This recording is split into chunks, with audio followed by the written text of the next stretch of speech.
This is a show about getting spooked for fun, and neither one of the hosts are associated with the attractions discussed in any way, except for those skeletons in Devin's closet. Some topics may go from ghoulish to ghastly, so viewer discretion is advised.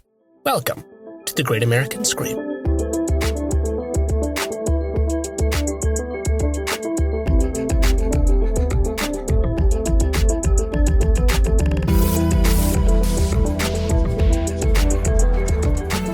Hello, everybody, and welcome to the Great American Scream. My name is Devin Wright. My name is Adam O'Connell. And Adam? Yeah? This is a very exciting episode. This is our first Patreon voted upon episode. Yay, So patrons. I'm not going to do the same insert ad that I've done for the past 5 weeks of the same exact thing. I'm just going to say you should check out our Patreon. It's super fun. Go hang out with Joyce and Brucker. They're always super active in our community posts. Thank you all for that. And thank you for this episode, which is about your friend and mine, friend to all, enemy to all at the same time. He's got long, gangly legs, and we're not talking about Big Bird, the man in the fields, or me in 7th grade. We're talking about Slenderman. Woo! Now, I would like to kick off this episode is that I have a note for Slenderman. Oh, okay. So, the last tabletop RPG. Wait, he's not Slenderman. Hey, Slenderman, let me get on the overhead. Here, Slenderman, if you could come into the production office, we'd like to talk to you. Okay, we just gotta wait. So the last tabletop RPG campaign. Oh wait, he's glooping in. He's glooping in. Okay. We have to not look at him.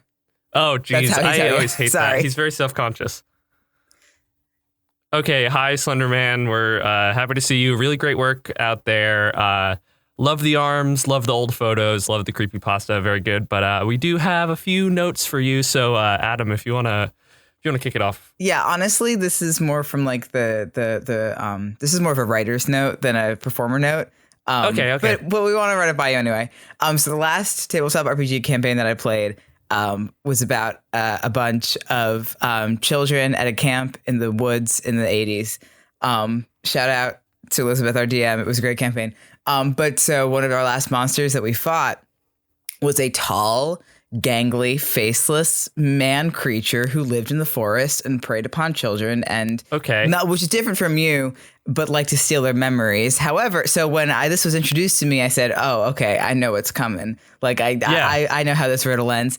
And she said, "My DM," she said, "No. This guy's name is Longfellow." And quite frankly, I like Longfellow better than Slenderman.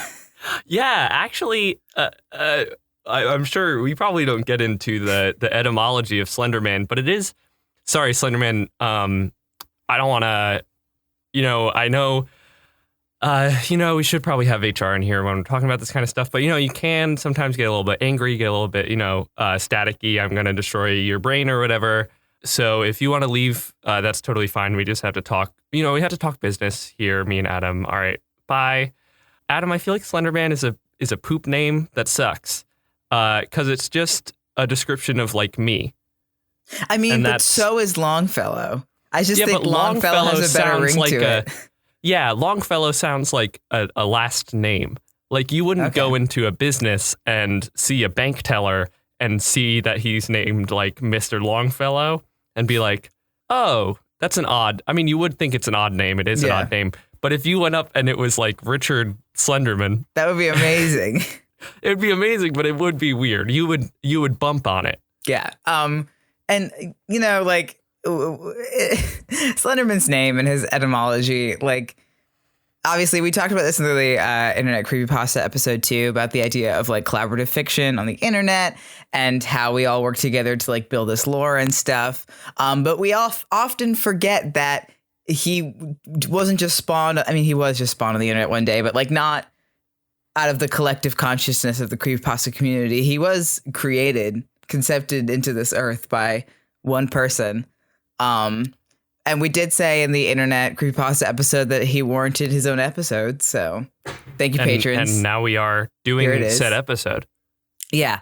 But so we should talk, because it's Slenderman, there are two elephants in the room. It's very crowded in here. We have two elephants. Yeah. The one elephant, slightly smaller, not as much of a problem, is just like the fact that there's like a movie about him and there's like games about him. Yes. So like there are multiple Slenders man who exist in fiction, like in different ways. Like you were talking about, it was created by the one guy, Eric Knudsen.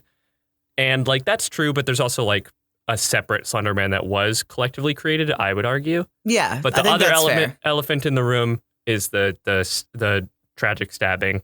Yeah. Which we're not going to talk about. Yeah, we're really not going to get into the details. We'll mention it when we talk about the moral panic that surrounded Slenderman, because that was the root of it. But we're not a true crime show, and out of respect of the show's tone and what we know about, we're not going to be going into it in detail. If you are interested in learning more, check out, there's the documentary on it, the Beware the Slenderman documentary on HBO. Very informative. If you like true crime, great. It's really good. Yeah. And thank goodness the victim of the stabbing survived. And I believe she just spoke about it for the first time in the past couple of years. She's studying medicine now. Oh, good for her. Yeah, she's great.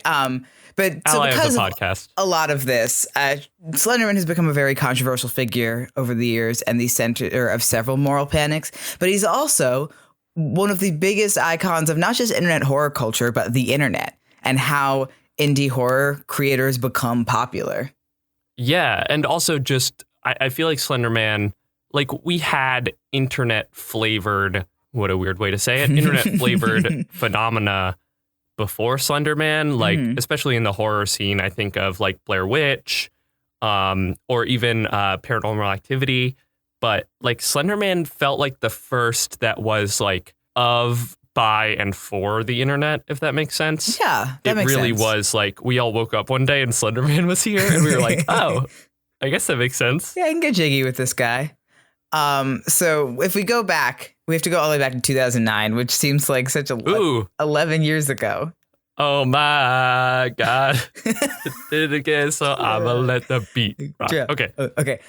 So as a character, like capital C character, Slenderman was created on June 10th, 2009 by Eric Knudsen, working under the pseudonym Victor Surge on the Something Awful internet forum. He just, he put in the main character of his favorite horror novel and his favorite soda, and that was his name. Victor Surge. Okay, wait, stop the podcast. Now you have to the main character of your favorite horror novel and I don't your read horror soda. novels. Who's You can who's do the main movie. Who's the main character of what? Oh, who's the main character in it? I mean, there's Like the several, main- but you'd have to go with Bill probably. Yeah, so it'd be like it'd be Bill Coke, which is not good. No. But I do like that only because Bill Coke, but it could be William Coca-Cola. It's a William shortened name. Coca-Cola is infinitely better. I think mine would take. Okay, I would consider Dracula to be the protagonist of Dracula, but some may consider Jonathan Harker to be the protagonist. You're not allowed to have such a cool name as Dracula. No, because my name is Bill Coke. You can't be Dracula, root beer or whatever. Because here's the thing, my name is either Jonathan Diet Coke or Dracula Diet Coke, and I think it has to be Dracula Diet Coke. I think now that you say it out loud, it does have to be Dracula Diet Coke. Anyway, so Victor Surge here. So there was a Photoshop contest on the forum for paranormal images on on Something Awful. So Eric Knudsen took 2 black and white images of children and photoshopped in a tall, thin figure with a white face wearing a black suit. And he added snippets of text to go with these images, reading, "We didn't want to go. We didn't want to kill them. But its persistent silence and outstretched arms horrified and comforted us at the same time. 1983, photographer, unknown, presumed dead." And the other one that was going around was, "1 or 2 of the recovered photographs from the Sterling City Library blaze, notable for being taken the day which 14 children vanished and for what is referred to as the Slender Man.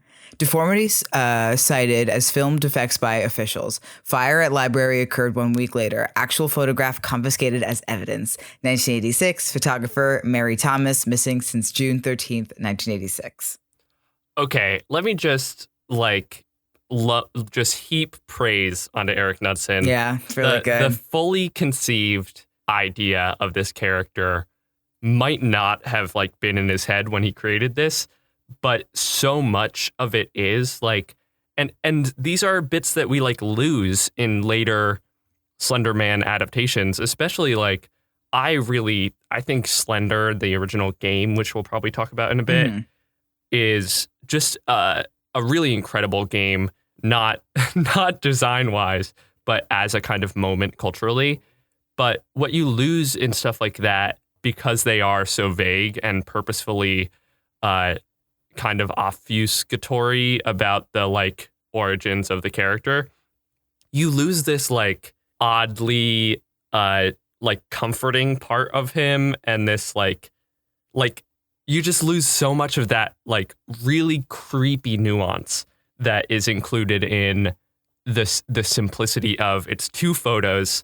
It's this dude in a suit with no face. Like, that is just so simple and so fascinating.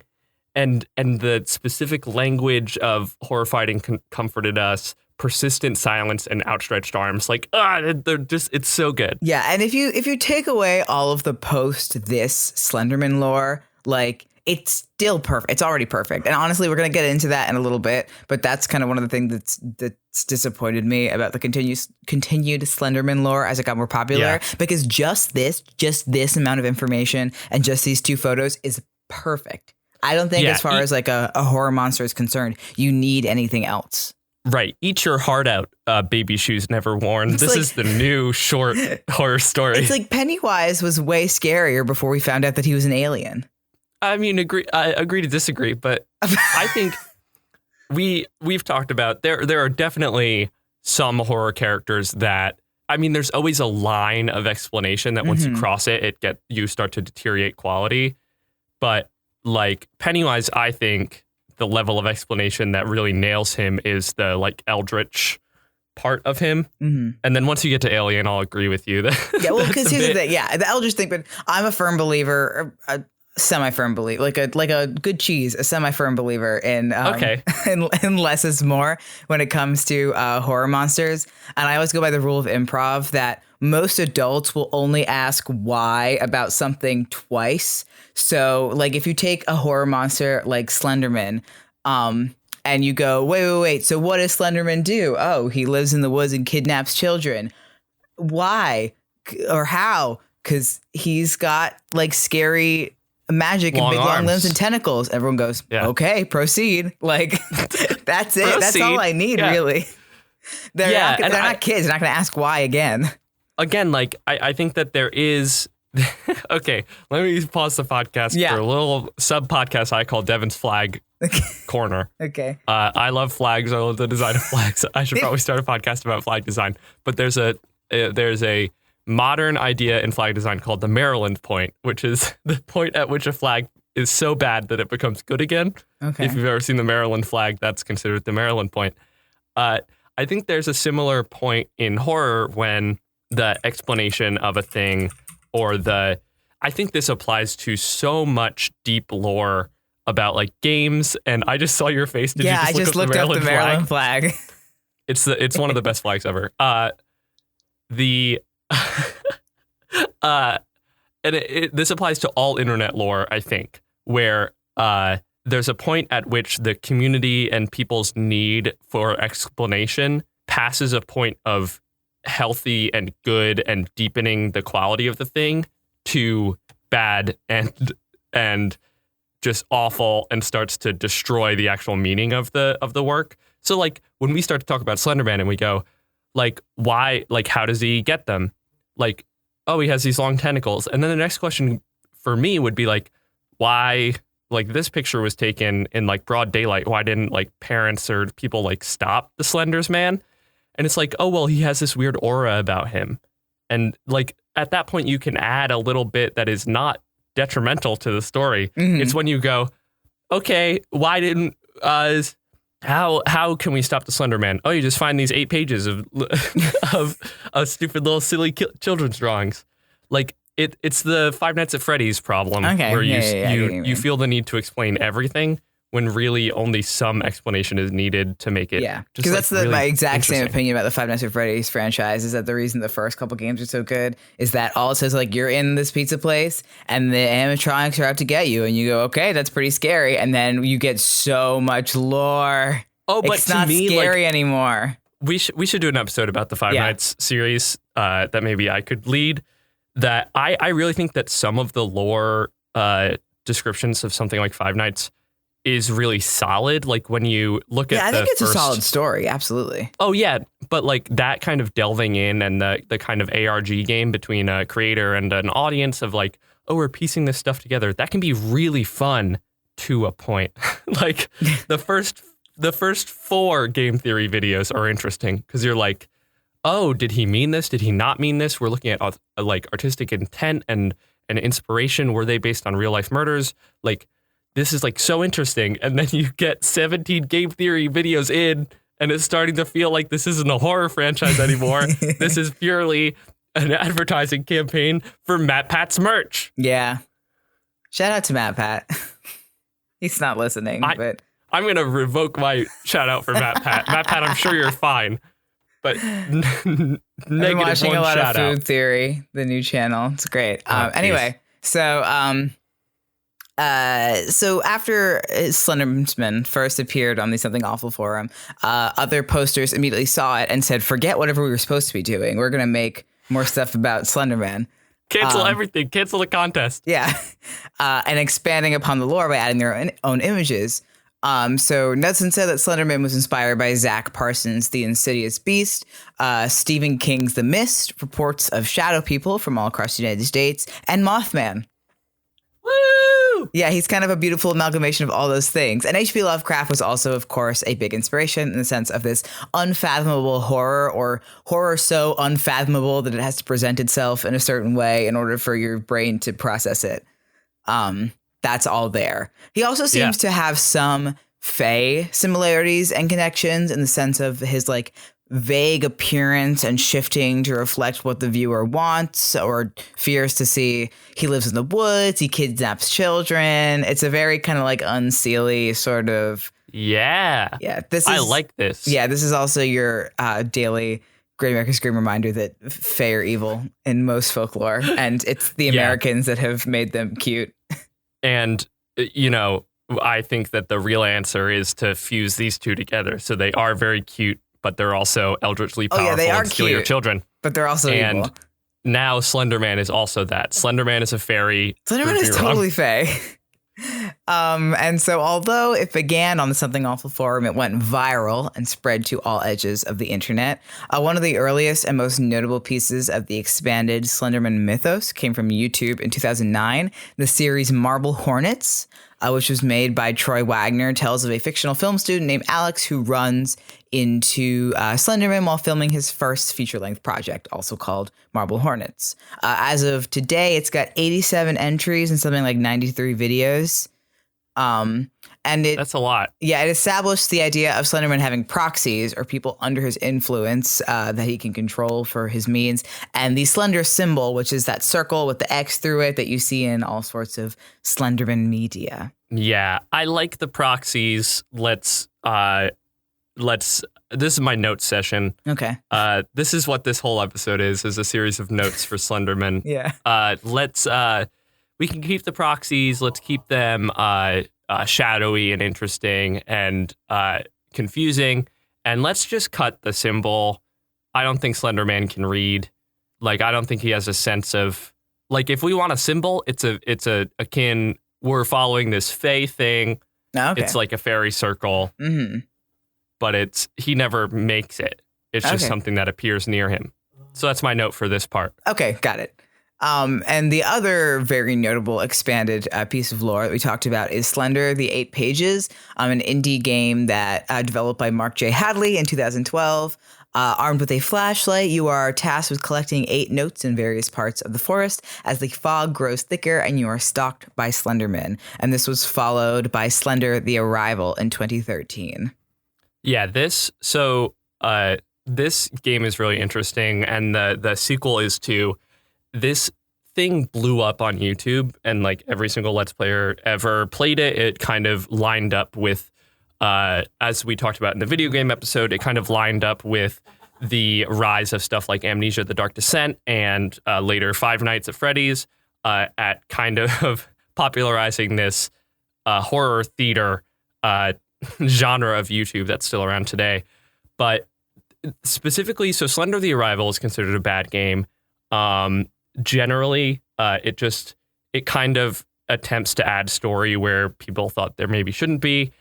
The thing about the original Slender, and it was originally just called Slender, and then later through updates it became called The 8 Pages when it started to be actually sold on places like Steam. The odd development of that game is so fascinating from a horror perspective, because in some ways, as it got updated and as the world of it got expanded, it actually got less interesting. And I think it got graphically nicer as it got updated, which was so sad because the first few versions were this almost pathologic, early 2000s level graphics. It looked like it was built in Counter-Strike. Truly 8 pixels total. Yeah, and it was so interesting. And the other thing that this established was the Slenderman's link to manipulating electronics. So when you would see him or you would get killed by him, your screen would start to turn static. And it's really unknown where that part of it came in.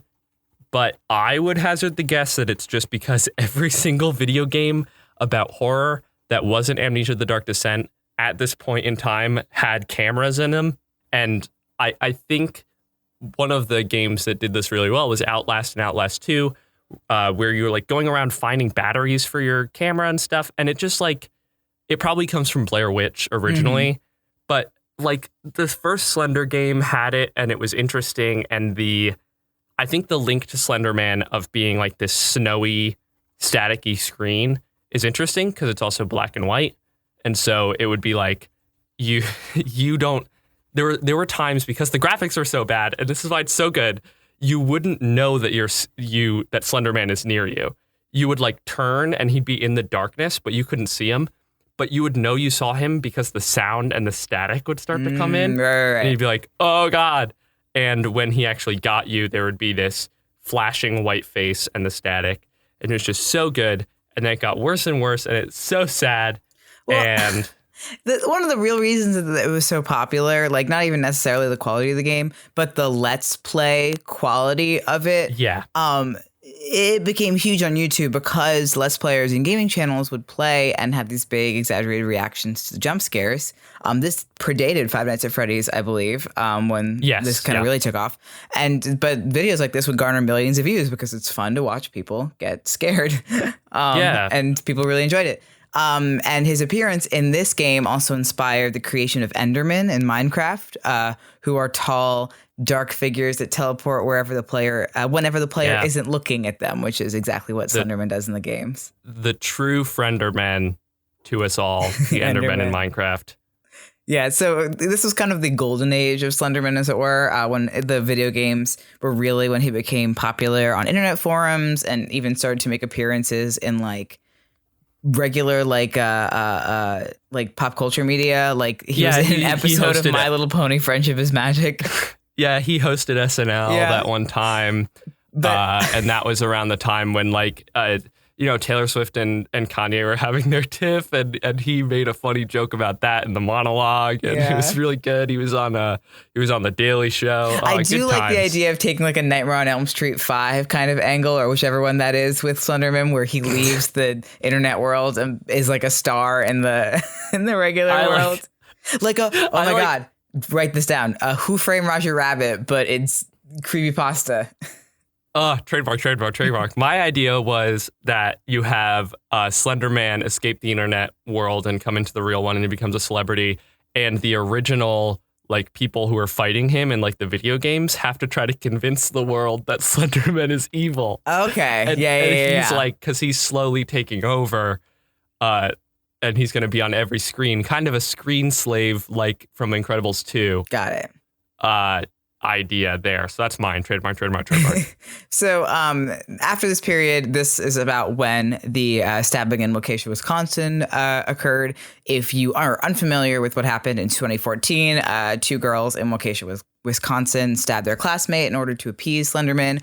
The girl fortunately survived, but the incident caused a serious moral panic over Slenderman and creepypasta as a whole in the United States, as parents became seriously concerned with the effects of these online horror stories on their children. Because it's one thing to like read a scary, like it's one thing to read Pet Sematary or some other scary book that exists in its kind of own universe. Like you're acknowledging when you're reading it, like this is a story about other people. So Bill goes to the store or whatever. But the way that kind of internet creepypasta works is that you are ultimately the protagonist in a lot of these circumstances. And when you're young, even if like your rational brain knows that it's a made up story, when you're young, there's a very active, irrational part of your brain that goes, okay, but what if it's real? How do I protect myself? That's why we get scared of creepypasta as kids, because we are treated as protagonists and our brain accepts it as an actual threat. Yeah, and we talked about this in the Satanic Panic episode, but there's always like the fact that this was specifically linked to Slenderman is not because of any specific thing about Slenderman.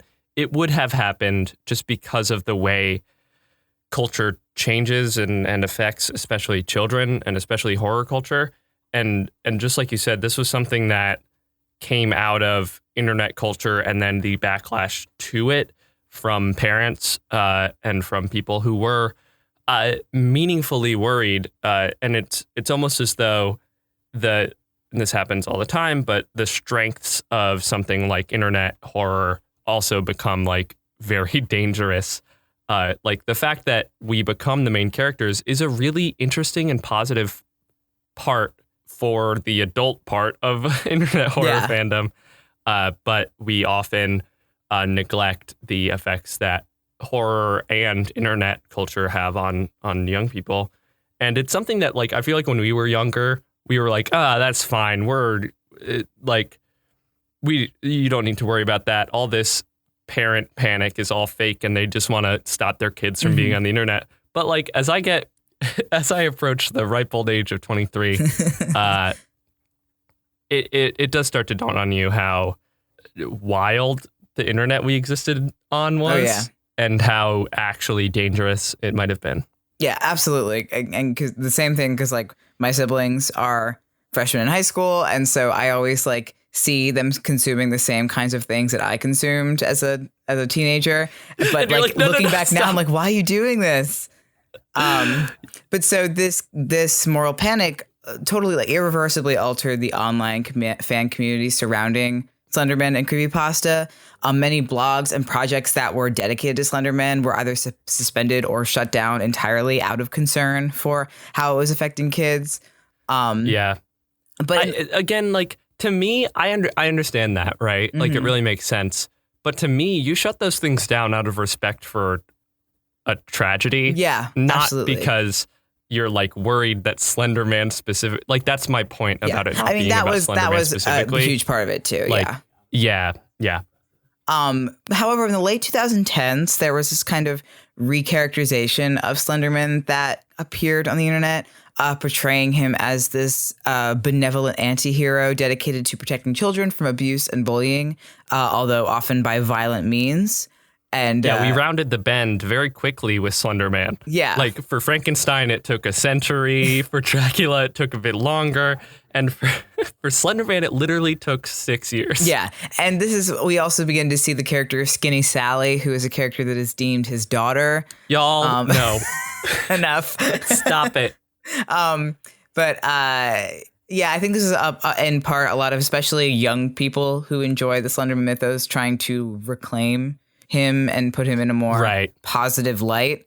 Because ultimately it's an anti-bullying and anti-abuse stance just through a very violent and... If you need to use Slenderman to kill abusers and kidnappers, do it. Yeah. However... He'll do it.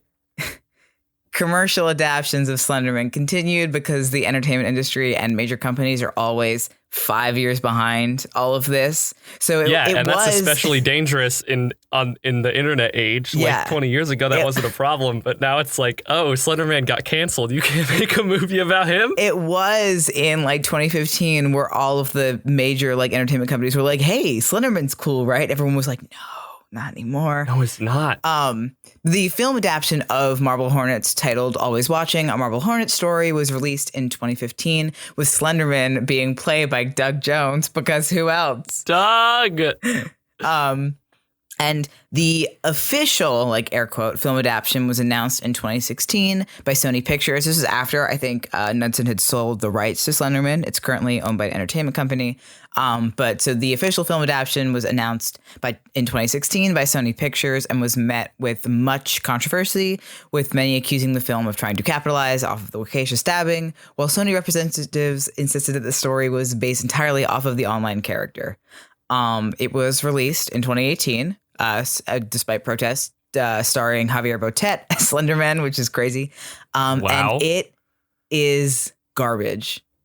It's truly garbage. It's truly one of the worst horror movies I've seen in the last 8 years. It's so bad. It's like a compilation movie of unrelated jump scares and incredibly lazy horror scenes. Like at one point, one of the characters goes to a library just to Google something. Like she doesn't use books or any other. Like she's in 1989. Yeah, and she goes to the library terminal. to Google something, and they only did it so they could do like a library like horror scene where he's chasing her through the bookshelves, and like they turn upside down. It's like, oh, it's a labyrinth now, and it's scary. It's so bad. I can't even. There's nothing nice I can say about this movie unless you count like Joey King is in this and she was really good in the act, which is not a compliment about this movie. Nope, it's a second degree compliment. Yeah, that it seems to me from what I've seen of it, and this happens all the time with these kinds of just kind of cash-ins on cultural touchstones that the people making them don't understand at all. Yeah. Is you just throw the same stuff that worked for other movies at the wall without realizing that they don't serve the thing that you're trying to cash in on, if that makes sense. Yes. I was like, it makes me sad that this movie wasn't good. I wish that such a important creation for the internet could get a movie that like worthy of its history and its reputation. However, A, this movie came out at a bad time, and B, it was made by a big entertainment company who probably didn't do any research, and just thought that for them, I think Slenderman was a stand-in for just any horror monster. Like, right, that's exactly. The thing about the Slenderman movie is that you could have replaced Slenderman with any generic horror monster and it would have been the same movie. So I hope one day Slenderman gets a good movie. We're just gonna have to wait until I don't know, the correct time. But since then, he's been mostly relegated to random mentions or episodes in supernatural crime shows that either take like their supernatural version of it, or their, like, you know how crime shows like Law and Order, whenever something happens, they'll do like a remixed version of it as an episode. Yeah, Richard Slenderman. Yes, they'll do that. But the Slenderman is given a different non-copyrighted name, including some of my favorite examples: Thin Man and Glasgow Man. Glasgowman, yeah. He was my social studies teacher in 6th grade. I don't think either of those are better than Longfellow, though.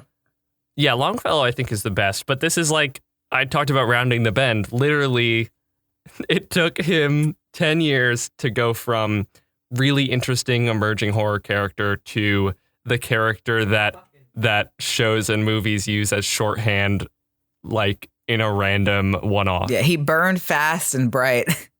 Our beautiful star. Our beautiful boy. Star, he burned fast and bright. And now he's dead.